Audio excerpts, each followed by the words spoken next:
So Fortnite has had a good amount of non-collab melee items ever since season 7. So in this video, I'll rank all 7 of them for what's the best. But before we get into it, I'd appreciate it if you'd subscribe to help me get 6,000 subs by the end of the year. Now without further delay, let's get into it. In 7th place is the Howler Claws from chapter 3 season 4, and these just weren't very good at all. They only did 35 damage a hit, which is definitely on the lower side. They swung pretty fast, but it had like no range at all. So you literally have to be like face to face for it to work. I'm talking like even more so than the usual melee item, and that's a big downside.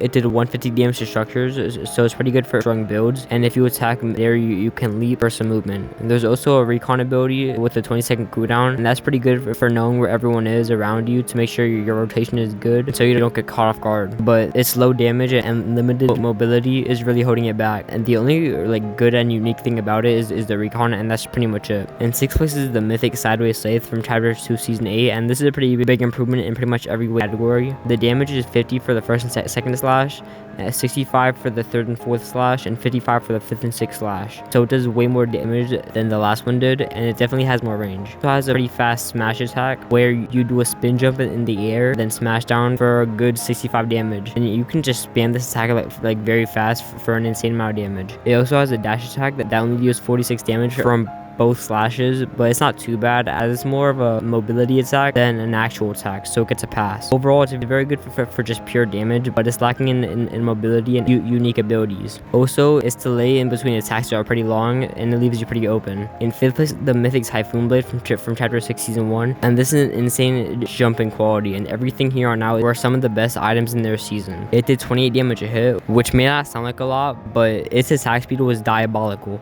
and I'm pretty sure it's the fastest of every single melee item out there. I could be wrong about that, but it's so fast and it had pretty good range as well, so it could easily do a ton of damage very fast. It also had superpower swing, and it dealt 90 damage a hit, and it set the person flying, and it did fall damage, so if the damage didn't kill them, the fall damage would if you did it right. It also had a slam attack that did a solid 70 damage a hit, and it could be spammed pretty quickly for a ton of damage. And it also had mobility, making it so you sprint very fast while holding it, so it just had everything going for it. There was one thing that made it go down, and it's the fact that it had durability, and I just hate when Epic adds durability because it doesn't like balance the game at all. It just makes it less fun to play. I just think the others ahead of it do what it does better. In 4th place is the Ageless Champion's Shockwave Hammer from chapter 4 season 1, and this did a very good 75 damage a hit, and it sent the person you hit flying, so you don't have to worry about them like counter attacking you like with other melee items. But its knockback sadly didn't do any fall damage, but it's not too bad of a downside. It also instantly destroys any builds it hit, which made it insanely good for clearing builds fast. But after using it, you're left pretty open, so if you hit someone and their team was there, you could just beam you, or if you just straight up miss, you're pretty much just dead. But it does have some of the best mobility ever added to the game, so it's when you use it behind you to send you flying extremely far, and this even had 5 charges, so you could bounce for a while and very far. The cooldown speed for this was 20 seconds, which isn't too long, and you would have a good amount of charges, so if you use them right, you should be fine. It also had the added effect of sending you through builds, so if you're trapped somewhere, you could just fly out and then just leave easily.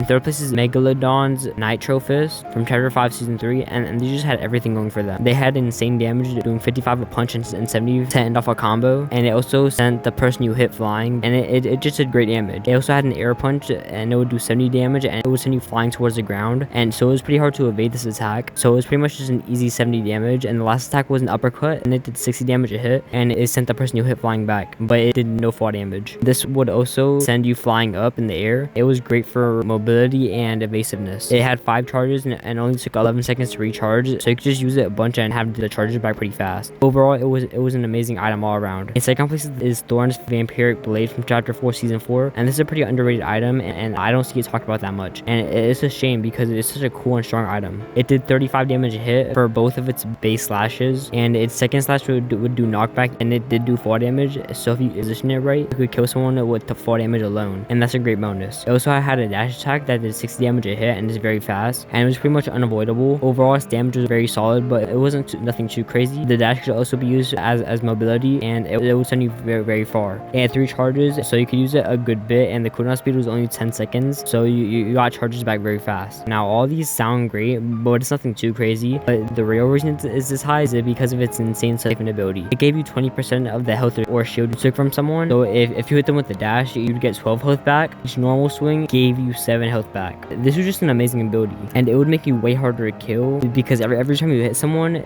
you're not only taking health away from them, but you're also gaining health, so you just become stronger as they're getting weaker. And this is by far the best siphon weapon in the entire game. It makes the Deadpool hand cannons look even worse than they already did. Overall, its siphon is just peak. But in first place is the Infinity Blade from Season 7, and I know it technically was a collab with the game Infinity Blade, but it was made by the exact same people who made Fortnite, and it's not treated as a collab. It's more of an homage to their past work, so I'm counting it as a non-collab, and it easily wins. It's not even close. It does 75 damage a hit, and it swung very fast, and it also had amazing range, and you could just obliterate people insanely fast with it. It also had a jump attack, and it did 25 damage a hit, and it could immediately be followed up with by a swing, so no one can even run from you. Its jump was also great for mobility, and it had 0 cooldown at all. It also cut through builds like butter, so it couldn't even save you then. It also gave the wielder 200 health and 200 shield, for a total of 400 health in total, so you would just become a tank. And if that wasn't bad enough, you'd also heal 1 health a second, and also 50 health every kill, and it would be insanely easy to get the siphon back because you could kill people immediately. And they also added on a 30% speed boost because why not? And this was somehow in normal battle royale and in tournament for a total of 7 days, and it's easily the best without a doubt. But that's the end of my video. If you enjoyed it, I'd appreciate it if you'd like and subscribe to help me reach 6,000 subs by the end of the year.